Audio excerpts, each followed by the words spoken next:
So hello everyone, welcome back to रेसवा semester the race of champions. I am Sagar Gupta, your civil faculty. और आज का हम अपना सब्जेक्ट पढ़ने वाले फंडामेंटल ऑफ मैकेनिकल इंजीनियरिंग, जो कि हमारा आपका बिहार सेमेस्टर के सिविल इंजीनियरिंग के फर्स्ट सेमेस्टर का एक इंपॉर्टेंट सब्जेक्ट होने वाला है।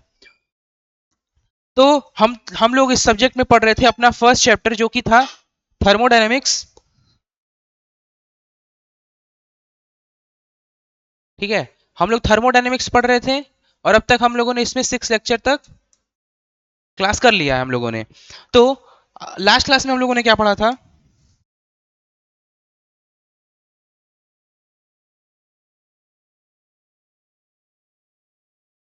ठीक है, लास्ट क्लास में हमारा रिवीजन का पार्ट था। हम लोगों ने temperature, heat and work done के बारे में पढ़ लिया था।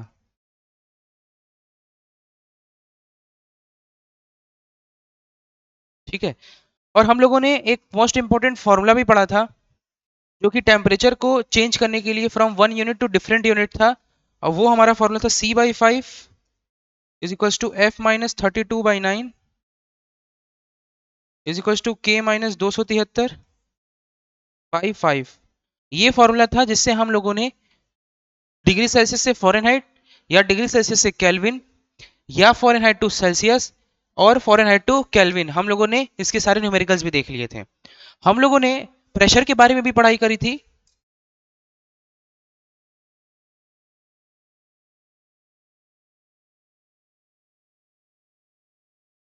तो प्रेशर हमारा हम लोगों ने बताया था कि उसको मेजर करने के लिए दो बेसिक रेफरेंस पॉइंट है। एक तो आपका जीरो प्रेशर से मेजर करिए, बिल्कुल आपका नेग्लिजिबल प्रेशर, तो उसको बोलेंगे फ्रॉम, ठीक है, बिलो एटमॉस्फेरिक प्रेशर मेजर करना।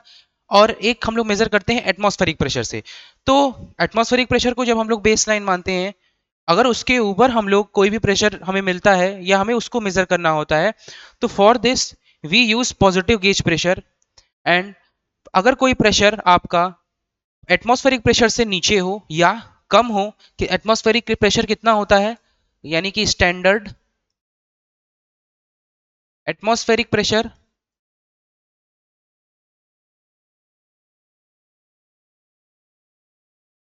कितना होता है, तो ये होता है हमारा 101.325 किलो पास्कल, जिसको अप्रोक्स टू हम 100 भी कह सकते हैं। ठीक है, इसको हम लोगों ने देखा था, इसमें हम लोग गेज प्रेशर,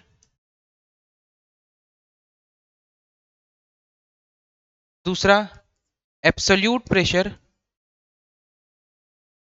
प्रेशर के बारे में हम लोगों ने डिस्कशन करा था। अब हम लोग आगे बढ़ते हैं। आज की क्लास में हमारा नेक्स्ट पॉइंट ऑफ डिस्कशन क्या होता है? तो आज का हमारा नेक्स्ट टॉपिक है थर्मोडायनेमिक साइकिल। तो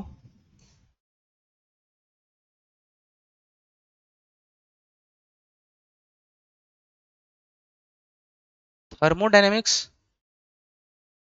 साइकिल, अब ये क्या होता है, इसमें हम लोग क्या करते हैं, इस चीज को समझते हैं।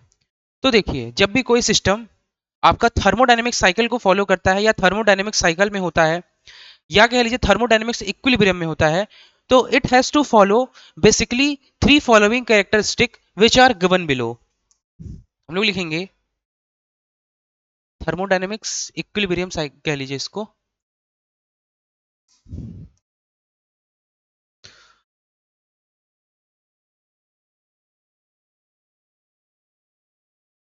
ठीक है, तो इसमें हम लोग को क्या करना है, when a system is in thermodynamic equilibrium,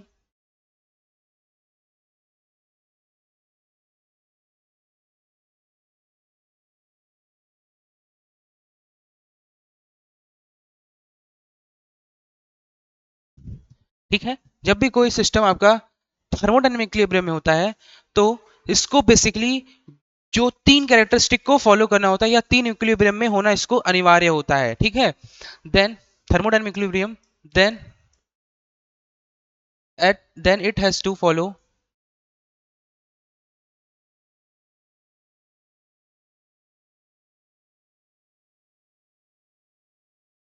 given 3 equilibrium.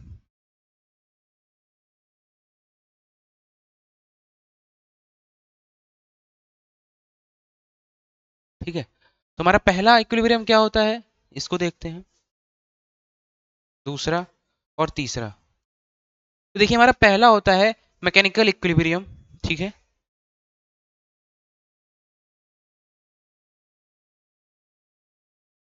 Mechanical equilibrium. ठीक है, दूसरा हमारा होता है केमिकल इक्विलिब्रियम, या इसको लिखते हैं थर्ड नंबर पे, दूसरा हम लिखते हैं थर्मल इक्विलिब्रियम के बारे में, थर्मल इक्विलिब्रियम। और तीसरा हमारा हो जाएगा केमिकल इक्विलिब्रियम।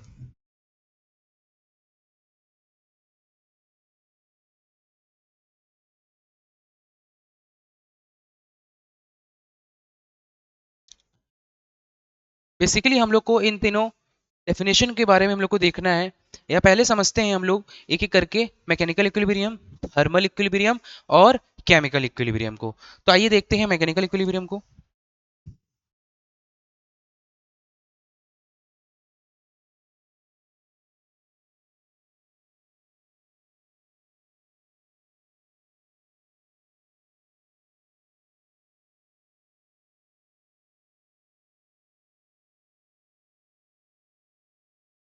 देखिए हम लोग मैकेनिकल इक्विलिब्रियम में क्या करते हैं, आपको मैंने इक्विलिब्रियम के बारे में बताया था कि इसमें क्या होता है कि कोई भी बॉडी होती है, अगर उस पे एक, या कह लीजिए मल्टीपल टाइप ऑफ फोर्सेस लग रहे हैं, जैसे देखिए इसको बेसिकली समझते हैं हम लोग।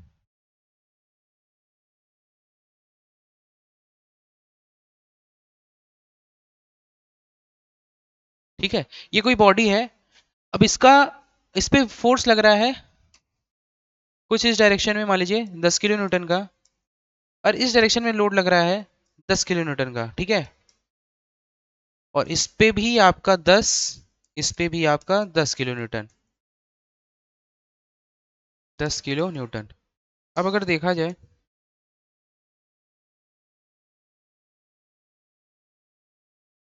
ठीक है,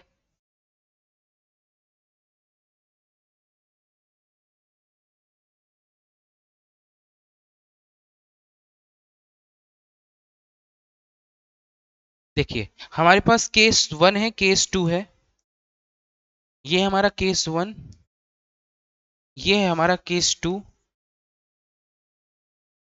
या इसी को वन कह लीजिए, या इसी को टू कह लीजिए। देखिए अब केस टू में देखिए इस चीज को, हम लोग देख रहे हैं यहाँ नीचे से भी फोर्स 10 किलो न्यूटन लग रहा है, ऊपर से भी फोर्स 10 किलो न्यूटन का लग रहा है, और आपका जो ये साइड वाला हिस्सा है, राइट साइड से देखिए, राइट साइड से भी लोड 10 किलो न्यूटन, और लेफ्ट साइड से यानी एलएचएस से भी देखा जाए तो 10 किलो न्यूटन का लोड लग रहा है। तो आप देख पा रहे हैं यहाँ फोर्स बैलेंस्ड है, मतलब कहीं भी फोर्स का जो, अगर हम लोग रिजल्टेंट निकालते हैं तो रिजल्टेंट में आपको कहीं भी एक्स्ट्रा फोर्स नहीं दिख रहा है। अब यहाँ बात करते हैं, यहाँ बॉटम से 10 किलो न्यूटन लग रहा है, ये 10 है, साइड से 10 लग रहा है,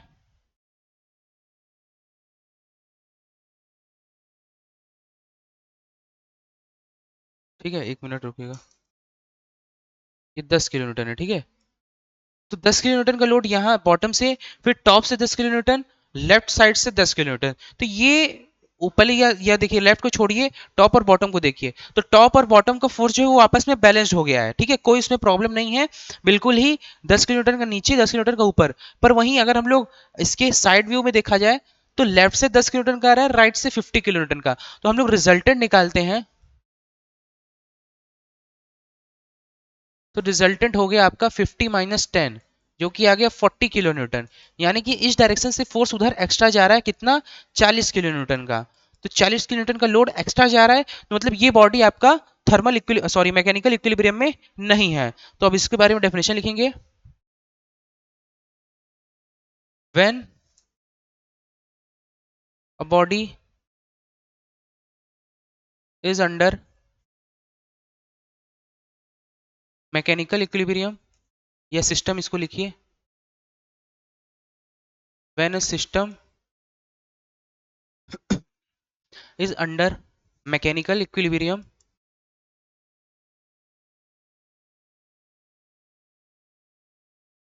then there will be,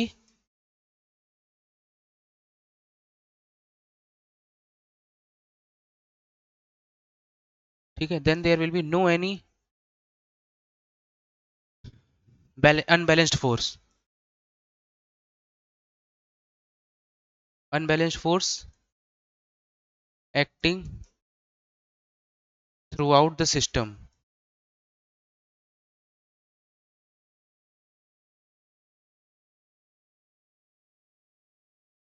ठीक है, तो इस पे एक भी आपका अनबैलेंस्ड फोर्स नहीं लगेगा, अनबैलेंस्ड फोर्स नहीं होगा किसी सिस्टम में, उसको बोलते हैं मैकेनिकल इक्विलिब्रियम। अब आगे बढ़ते हैं हमारा दूसरा हो जाएगा thermal equilibrium.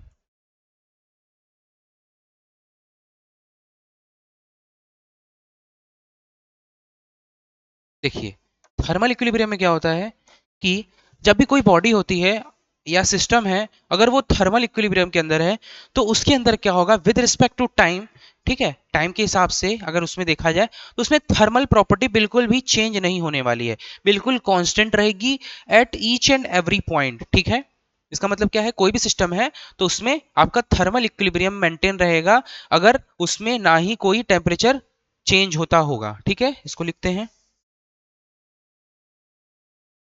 when a body is in thermal equilibrium,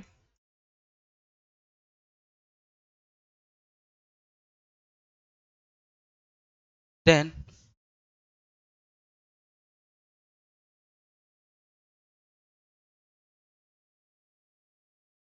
there will be no change of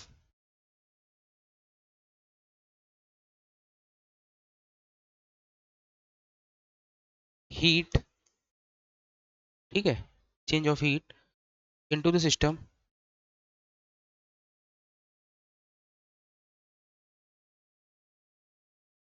at any point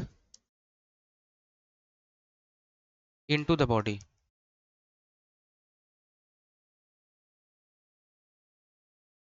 ठीक है, उस बॉडी के अंदर कहीं भी आपका टेम्परेचर का चेंजमेंट नहीं होने वाला है। ये हो गया हमारा थर्मल इक्विलिब्रियम। अब आगे लिखते हैं केमिकल इक्विलिब्रियम को, या इसमें एक पॉइंट और लिखवा लीजिए, यहाँ एक पॉइंट और आप लिख सकते हैं कि आपका थर्मल इक्विलिब्रियम या हीट का ट्रांसफर नहीं होगा with respect to time when there is no change of heat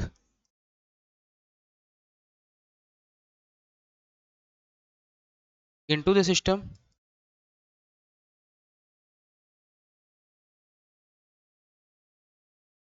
with respect to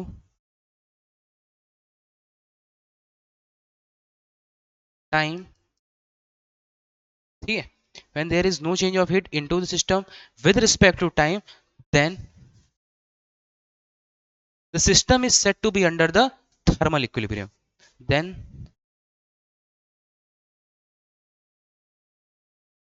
system is said to be under the thermal equilibrium।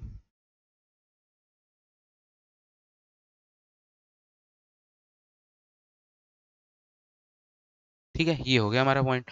अब बात करते हैं नेक्स्ट इस पे केमिकल इक्विलिब्रियम की। केमिकल इक्विलिब्रियम भी समझा देंगे।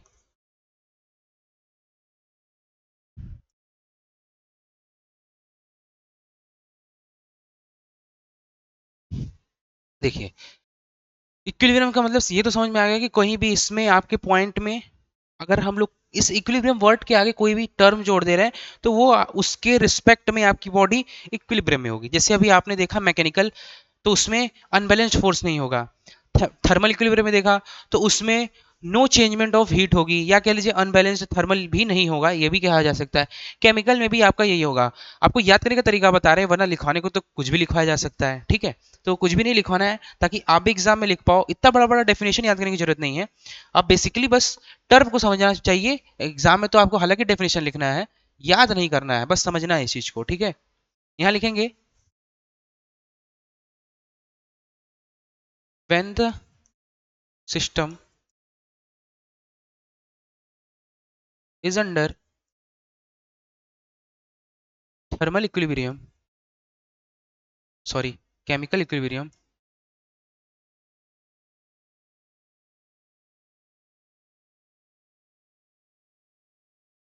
then there will be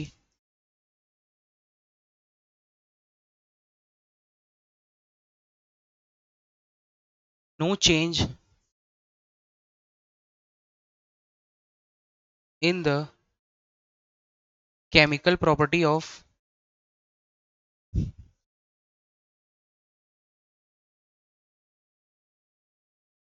the system with respect to time.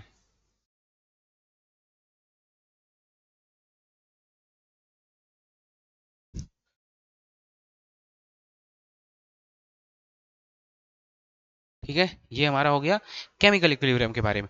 अब हम लोग बढ़ते हैं, पहले इस चीज को आप समझ लीजिए, बढ़ेंगे हम लोग अपने नेक्स्ट टॉपिक पे, जो कि हमारा नेक्स्ट टॉपिक होगा लॉज इन थर्मोडायनेमिक्स। ठीक है, टॉपिक देख लेते हैं, बाकी ये तो मैं अपने हिसाब से मैंने बोल दिया। नेक्स्ट टॉपिक आपका थर्मोडायनेमिक्स, लॉज ऑफ थर्मोडायनेमिक्स, सही है, लॉज ऑफ थर्मोडायनेमिक्स के बारे में हम लोग पढ़ेंगे। तो देखिए,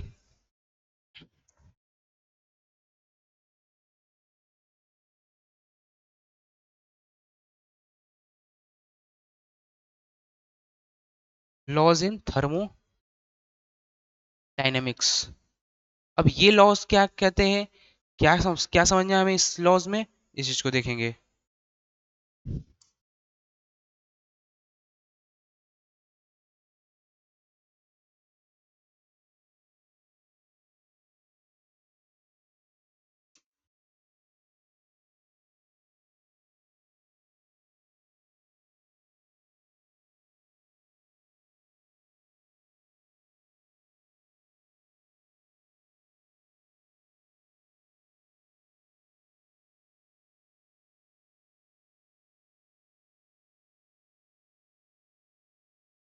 चलिए, तो लॉज इन थर्मोडायनेमिक्स, हमारे थर्मोडायनेमिक्स में क्या क्या लॉ फॉलो होते हैं और कैसे कैसे हम लोग को इन्हें आगे देखना है। तो देखिए, हमारे थर्मोडायनेमिक्स में बेसिकली तीन लॉज होते हैं।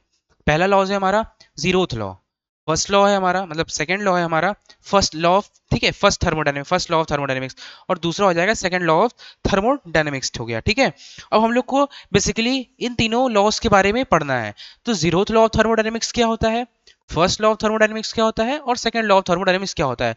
आई होप अगर आप 11th 12th में होंगे, रहे होंगे, पढ़कर आए होंगे, तो आपको इन लॉज के बारे में थोड़ा बहुत तो रूबरू ही होंगे, वरना आज की क्लास में हम लोग डिस्कस कर लेंगे। तो पहला लॉ हो जाएगा हमारा zeroth law of thermodynamics, zeroth law of thermodynamics.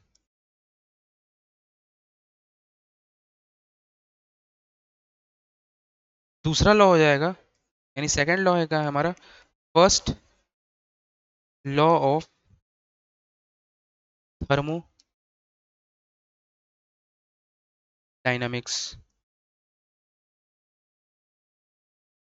तीसरा हो जाएगा second law of thermodynamics.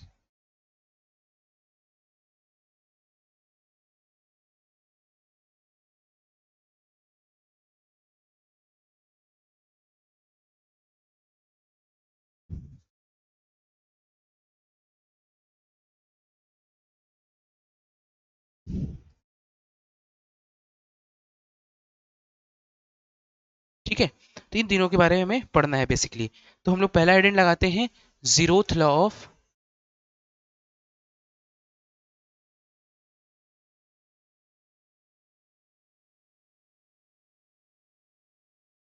Thermodynamics.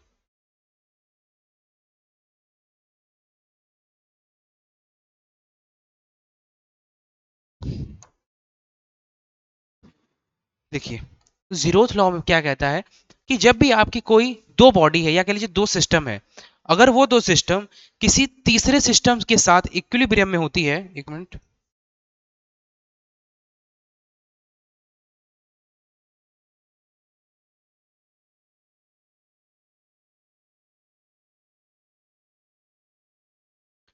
चलिए, जब भी आपकी कोई दो बॉडी किसी तीसरे बॉडी या कोई सिस्टम है, कोई दो सिस्टम है, किसी तीसरे सिस्टम के साथ इक्विलिब्रियम मेंटेन करती है या इक्विलिब्रियम में होती है, तो वो दोनों बॉडी या वो दोनों सिस्टम आपस में इक्विलिब्रियम मेंटेन किया हुआ होता है। इसका मतलब क्या है sir?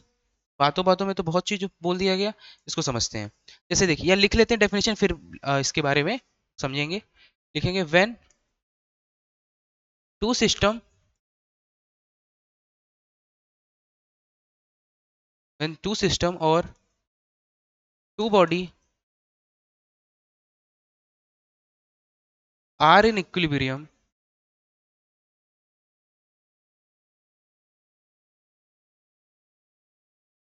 are in equilibrium with the third system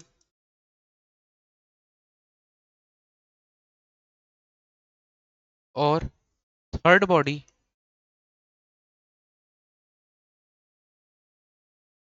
या थर्ड सिस्टम के साथ अगर इक्विलिब्रियम मेंटेन किया रहता है, देन दिस सिस्टम, ठीक है,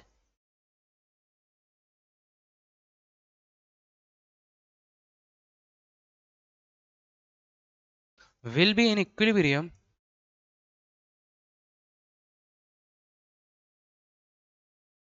will be in equilibrium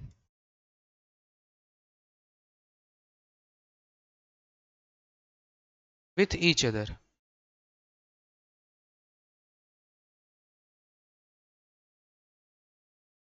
ठीक है सर, इसका मतलब क्या है, इस चीज को देखते हैं। जैसे देखिए, अगर अगर कोई सिस्टम या कोई दो बॉडी है, लेट्स से उसका हम लेते हैं कोई दो एग्जाम्पल लेते हैं। जैसे मान लीजिए इक्विलिब्रियम का बेसिक एग्जांपल लेते हैं, हालांकि नॉर्मली समझाया जा सकता है, फिर भी इसको देखते हैं। जैसे देखिए, अगर अभी दिन का समय है, मान लीजिए दिन का समय है, तो आप कंफर्टेबल, पहले इसको देखते हैं फिर बेसिक लाइफ एग्जांपल लेते हैं। जैसे देखिए, ये कोई बॉडी ए है, ठीक है, कोई बॉडी ए है, और वो और दो दो सिस्टम है ए और बी, ठीक है, दो सिस्टम है, एक सिस्टम का नाम ए है, या उसको बॉडी भी कह सकते हैं, या दूसरा सिस्टम या दूसरी बॉडी है आपका बी। अगर वो थर्मल इक्विलिब्रियम में है, बेसिकली हम लोग जो जीरोथ लॉ ऑफ थर्मोडायनेमिक्स होता है, वो थर्मल इक्विलिब्रियम की बातें करते हैं। अभी इसको लिखेंगे, पहले लिखते हैं कि वो इक्विलिब्रियम में है। ठीक है, मान लीजिए आपका बॉडी ए या सिस्टम ए थर्मल इक्विलिब्रियम है, थर्मल इक्विलिब्रियम में है विद द थर्ड बॉडी सी, और बी भी आपका थर्मल इक्विलिब्रियम में है विद द सेम बॉडी सी। अगर सी के साथ ही थर्मल इक्विलिब्रियम में रहता है वो, ठीक है, अगर ए सी के साथ इक्विलिब्रियम में है, बी सी के साथ इक्विलिब्रियम में है, तो क्या होगा, A will be also in equilibrium with B. ठीक है, तो यहां लिखेंगे, तो क्या होगा, ए भी आपका इक्विलिब्रियम में हो जाएगा with the B.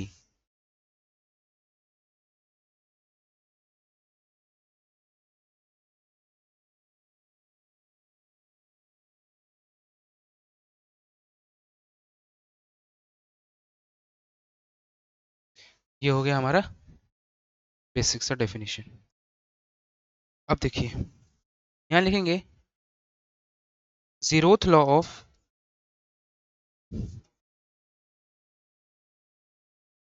Thermodynamics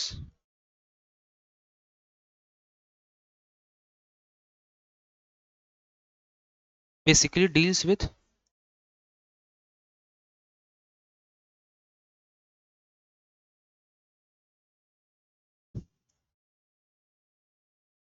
thermal equilibrium.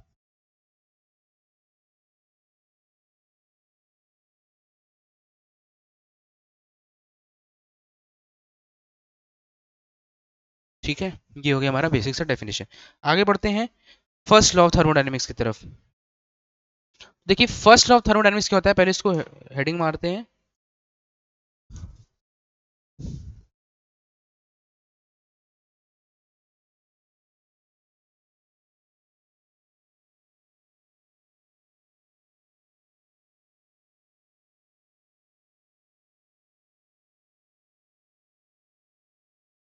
ठीक है, फर्स्ट लॉ ऑफ थर्मोडायनेमिक्स। देखिए, फर्स्ट लॉ ऑफ थर्मोडायनेमिक्स क्या होता है, देखिए, तो फर्स्ट लॉ ऑफ थर्मोडायनेमिक्स में बेसिकली टू स्टेटमेंट गिवन है। ठीक है, दो स्टेटमेंट गिवन है।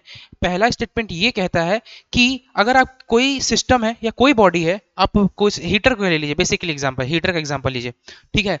तो हीटर में क्या होता है, ये पहले डेफिनेशन पे आते हैं, फिर हीटर का एग्जांपल लेंगे बेसिकली, ठीक है। तो पहला हमारा स्टेटमेंट ये कहता है कि अगर किसी सिस्टम में या किसी बॉडी में आप हीट देते हो तो जितना आप हीट देते हो उतने में ही, ठीक है, जितना आप उसको हीट दे रहे हैं उतना ही वो वर्क करके देगा आपको। ये कौन कहता है? ये फर्स्ट लॉ ऑफ थर्मोडायनेमिक्स का फर्स्ट स्टेटमेंट कहता है, ठीक है। समझ में नहीं आया? देखिए, अगर मान लीजिए ये हीटर है, मान लीजिए ये रूम हीटर है आपका, तो अगर मान लीजिए इसमें आपने क्यू अमाउंट ऑफ हीट दिया, क्यू अमाउंट की आपने इसमें हीट दी, तो जितना अमाउंट का आपने हीट दिया उतना ही अमाउंट का ये वर्क करके देगा। ये कहता है आपका फर्स्ट लॉ ऑफ थर्मोडायनेमिक्स। क्या ऐसा पॉसिबल है कि, आप ये सोचिए, आप बेसिक एग्जांपल लीजिए मून का, यानी चांद। कहते हैं कि चांद के पास अपनी खुद की रोशनी नहीं है, ये सूरज से रोशनी लेता है, या कह लीजिए दूसरों की रोशनी से, सूरज की ही रोशनी को लेकर के वो खुद एम्बर करता है, एम्बर कहते हैं उसको, बोलते हैं, ठीक है। तो क्या जितनी अमाउंट ऑफ हीट या जितनी अमाउंट ऑफ लाइट ये सन से लेता है मून, ठीक है, मून, ठीक है, जितना अमाउंट ऑफ हीट ये सन से लेता है, क्या उतना अमाउंट ऑफ लाइट ये हमें अर्थ पर या बेसिकली सराउंडिंग अपने प्लैनेट्स को देता होगा? नहीं देता होगा। या कह लीजिए, बहुत दूर ना जाए, बेसिक एग्जांपल लीजिए कि जितना अमाउंट आपका, आज आपने कोटा बनाया कि मुझे 10 आवर पढ़ना है, यानी आपने ये फ्यूल दिया अपने आप को, पर क्या आप, ऐसा पॉसिबल हो पाता है कि आप 10 घंटा कंटिन्यूस पढ़ पाते हो? नहीं। तो ऐसा ही कुछ इस लॉ के साथ है। तो हालांकि कहा गया तो इसको लिखना भी पड़ेगा और पढ़ना ही पड़ेगा। First statement,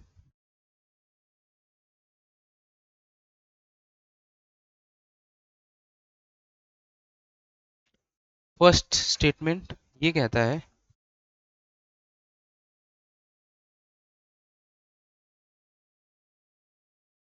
when the amount of heat,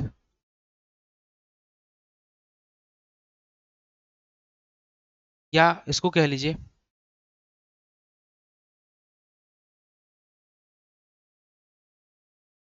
when the system,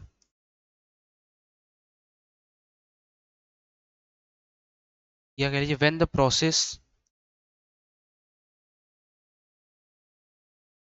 process proceeds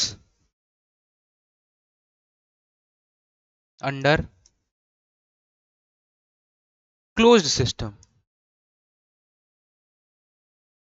जब भी आपका कोई प्रोसेस होने वाला हो और वो बेसिकली क्लोज सिस्टम में हो रहा होगा, किसमें? When the process proceeds under close system, then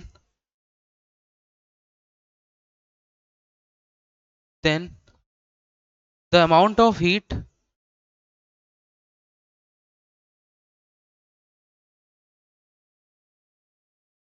then the amount of heat given to the system,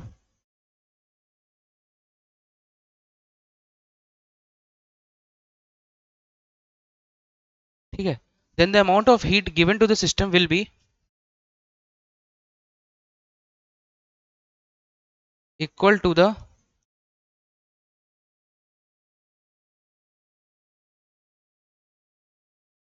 work done by the system।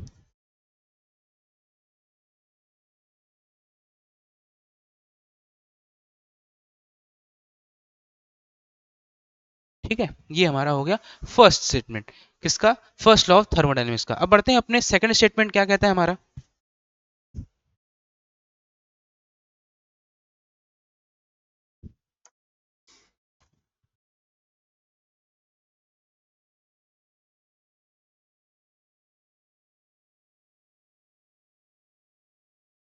ठीक है, सेकंड स्टेटमेंट, आपने law of conservation of energy के बारे में पढ़ा ही होगा। अभी लास्ट क्लास में हम लोगों ने law of conservation of energy के बारे में डिस्कशन करा था। तो law of conservation of energy क्या कहता है? तो देखिए, एक मिनट रुकिए, देखिए, तो law of conservation of energy कहता है कि एनर्जी आपका neither created nor be destroyed, energy ना ही क्रिएट करी जा सकती है ना ही डिस्ट्रॉय करी जा सकती है, but it can be change from one form to another form, या उसको एक स्टेट से दूसरे स्टेट में हम लोग चेंज बस कर सकते हैं, ना ही उसे बना सकते हैं ना ही उसे डिस्ट्रॉय कर सकते हैं, ठीक है। तो ये हमारा सेकंड स्टेटमेंट है किसका, फर्स्ट लॉ ऑफ थर्मोडायनेमिक्स का।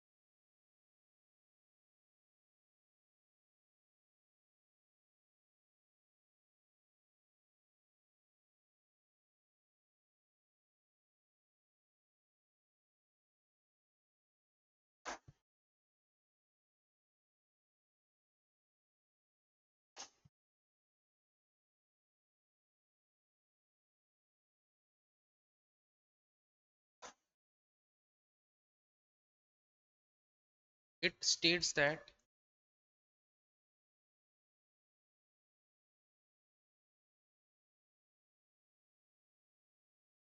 Energy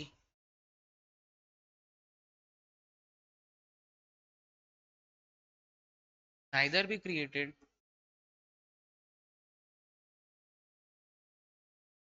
or be destroyed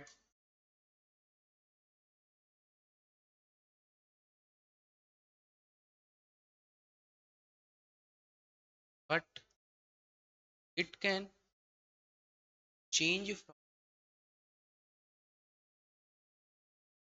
one form to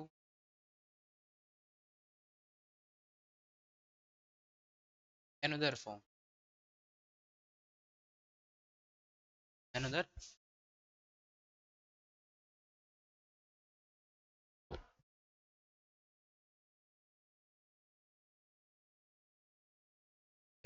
ये हमारा second statement of first law of thermodynamics.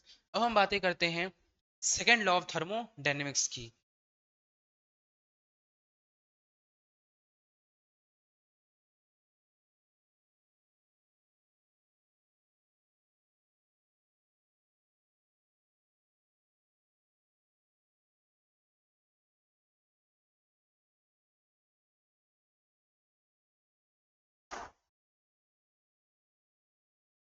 देखिए, सेकंड लॉ ऑफ थर्मोडायनेमिक्स में भी दो स्टेटमेंट गिवन है। एक तो है हमारा क्लॉजियल स्टेटमेंट, ठीक है, और दूसरा स्टेटमेंट, पहली बात क्लॉजियल स्टेटमेंट, इसका आप स्क्रीनशॉट लेते रहिए, स्क्रीनशॉट बहुत काफी समय से नहीं लिया गया, या इसको डिस्कस कर लेते हैं फिर स्क्रीनशॉट एक बार में लीजिएगा, ठीक है, पहले इसको डिस्कस कर लेते हैं। तो देखिए, इसमें दो स्टेटमेंट दिए गए हैं सेकंड लॉ ऑफ थर्मोडायनेमिक्स में। पहला तो हो गया आपका क्लास, पहला क्या दूसरा क्या बेसिक, कोई भी ऊपर नीचे कुछ भी कर सकते हैं आप। तो पहला बेसिकली आपका केल्विन प्लैंक कांस्टेंट होता है, और दूसरा आपका क्लॉजियस स्टेटमेंट होता है। तो केल्विन प्लैंक्स कांस्टेंट क्या कहता है और क्लॉजियस स्टेटमेंट जो होता है ये क्या कहता है, इस चीज को हम लोग को देखना है। तो सेकंड लॉ ऑफ थर्मोडायनेमिक्स में पहला देखते हैं केल्विन प्लैंक्स कांस्टेंट को लेकर के। पहला statement, kelvin Planck's constant,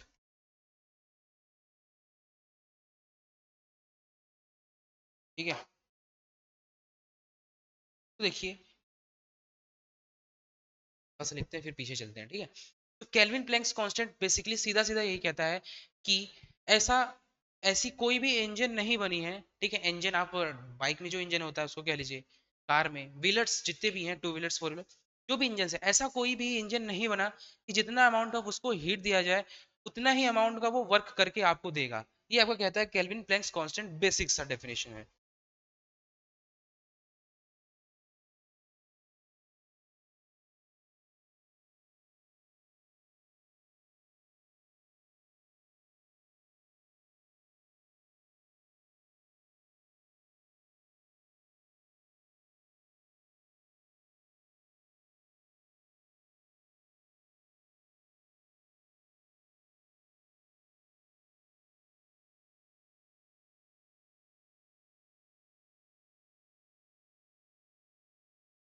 According to Kelvin Planck's constant, there is not any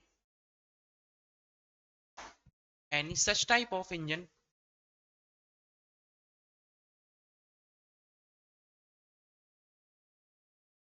exists ठीक है, ऐसा कोई भी इंजन एग्जिस्ट नहीं करता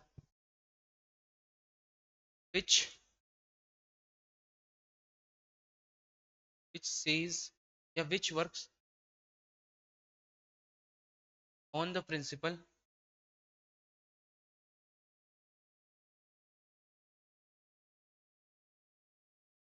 that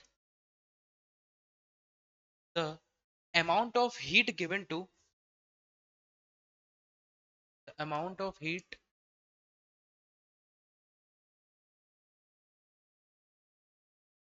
given to the engine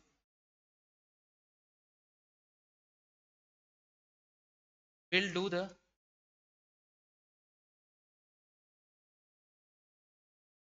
same amount of work.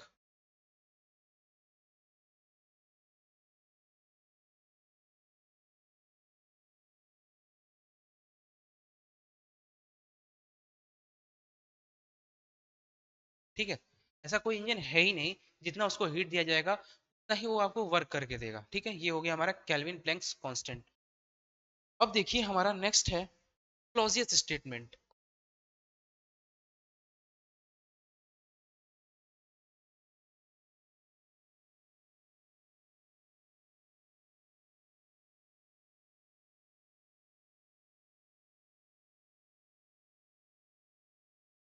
इसको समझने से पहले एक छोटा सा एग्जांपल समझेंगे, फिर इसकी डेफिनेशन की ओर हम लोग बढ़ेंगे। छोटा सा एग्जांपल लेंगे।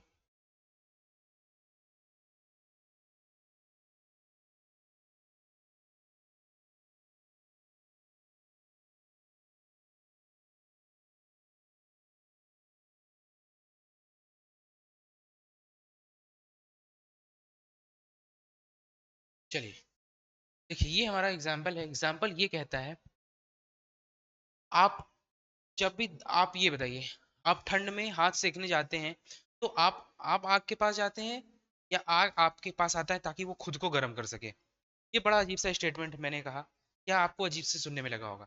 जाहिर सी बात है, आपको ठंड लगेगी तो आपको ही आग के पास जाना होगा, या आग को भी आप अपने पास लाएंगे तो आप खुद ही हाथ लगाएंगे ताकि आप अपने हाथ को गर्म कर सके। ठीक है, ऐसा क्यों होता है? ऐसा इसलिए होता है कि हीट का ट्रांसफर जो है, ठीक है, हीट का ट्रांसफर, ठीक है, हीट का जो ट्रांसफर होना है ये आपका highest point to lowest point होगा, या कह लीजिए higher temperature to lower temperature flow होगा। किसका? हीट का। तो पर हम लोग ये देखिए, तो क्लॉजेज स्टेटमेंट ये कहता है, पहले यहां से एग्जांपल एक और थोड़ा सा देख लेते हैं। ये कोई सिस्टम है, ठीक है, ये सिस्टम है, और मान लीजिए एक सिस्टम और बनाते हैं।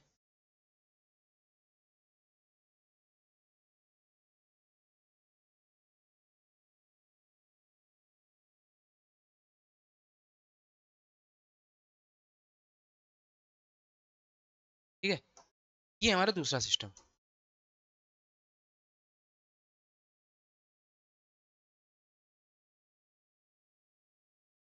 मान लीजिए इसको देखिए, मान लीजिए ये सिस्टम यहाँ रखा हुआ था, ठीक है, ये वाला सिस्टम है यहाँ कहीं दूर रखा हुआ था, यहाँ मान लीजिए, या कह लीजिए यहीं से लेके आ रहे हैं। ठीक है, ये सिस्टम यहाँ रखा हुआ था। पर अगर हम इस सिस्टम को, और मान लीजिए इसको यहीं पे छोड़ देते हैं, पहले इसको थोड़ा समझते हैं। मान लीजिए इस सिस्टम का टेम्परेचर आपका 200 डिग्री सेल्सियस है।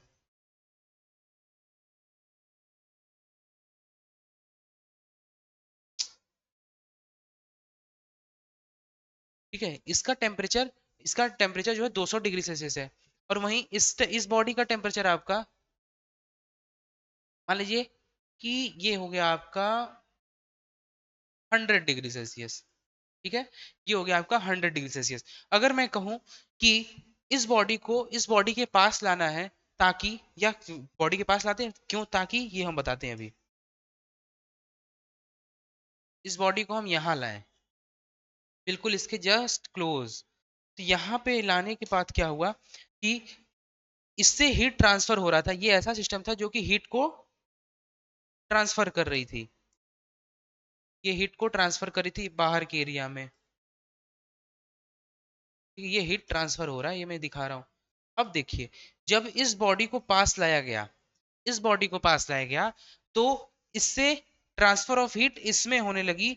और क्यों ऐसा क्यों हुआ कि इससे इसमें हो रही थी? क्योंकि इसका खुद का भी तो 100 डिग्री सेल्सियस है, ये भी तो अपना हीट इसको दे सकता है, जाहिर सी बात है, क्योंकि दोनों हीटेड हैं, दोनों के पास अपनी अपनी टेम्परेचर, ये 100 डिग्री सेल्सियस का है, ये 200 डिग्री सेल्सियस का है। तो ऐसा क्यों हुआ कि ये 200 वाला 100 को दे रहा है? ऐसा इसलिए हुआ कि हमेशा हीट का फ्लो हमेशा higher point to lowest point होता है। तो वैसे ही 200 डिग्री सेल्सियस बहुत हाईएस्ट है as compare to 100 degree Celsius. और कब तक ये हीट ट्रांसफर होगा इन दिस सिस्टम? ये तब तक होगा जब थर्मल इक्विलिब्रियम मेंटेन ना हो जाए, यानी इन दोनों का टेम्परेचर इक्वल ना हो जाए। तो ये मान लीजिए इसको दोनों को इक्विलिब्रियम में होने के लिए लेट्स से कि ये अपने अपना 50 इसको दे दिया, 50 डिग्री सेल्सियस, तो ये भी 150 हो गया और ये भी 150 हो गया। ऐसा जरूरी नहीं है कि 150 हो, पर दोनों इक्वल हो जाएंगे तब तक ट्रांसफर ऑफ हीट होगा। जब ट्रांस दोनों इक्विलिब्रियम में हो जाएंगे तो ट्रांसफर ऑफ हीट कम हो जाएगी या बंद हो जाएगी। ठीक है, आगे देखते हैं। लिखेंगे क्लॉजेज स्टेटमेंट, पहले इस स्टेटमेंट में लिखेंगे कि the transfer of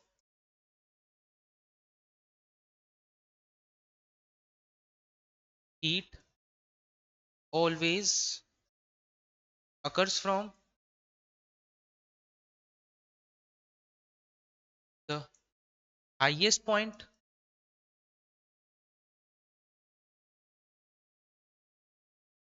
to lowest point।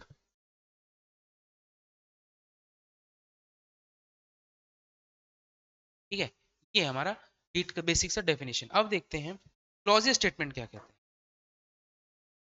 देखिए, according to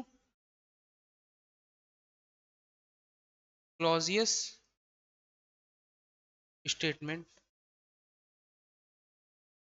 the transfer of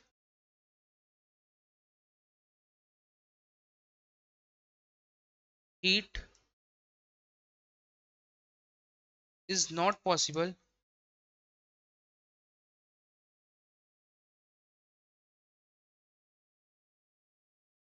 from the lowest point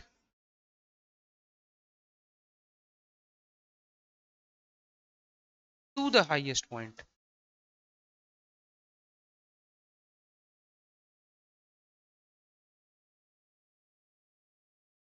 It will be only possible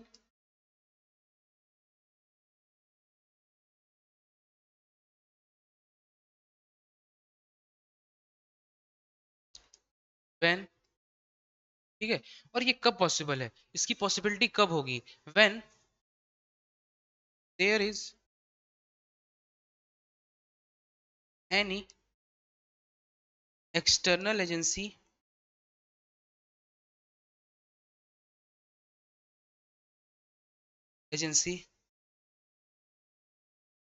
are hired or acquired।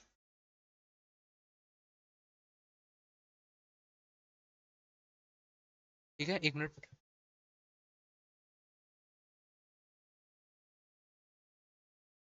ठीक है, तो आई होप आप इस चीज को समझ गए होंगे कि क्लॉजेज स्टेटमेंट ये हिसाब से अभी तक तो हम लोगों ने देखा कि हीट का transfer from highest point to lowest point होता है।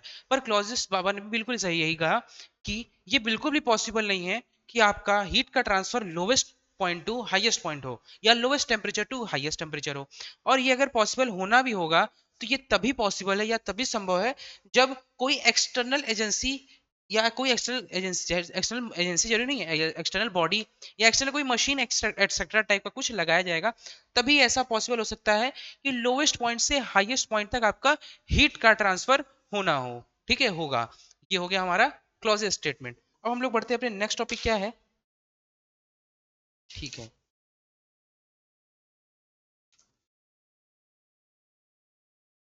पहली बात आपको ये तीनों लॉ तो समझ में आए, क्योंकि ये तीनों लॉ बहुत मस्ट है इस चैप्टर में बेसिकली।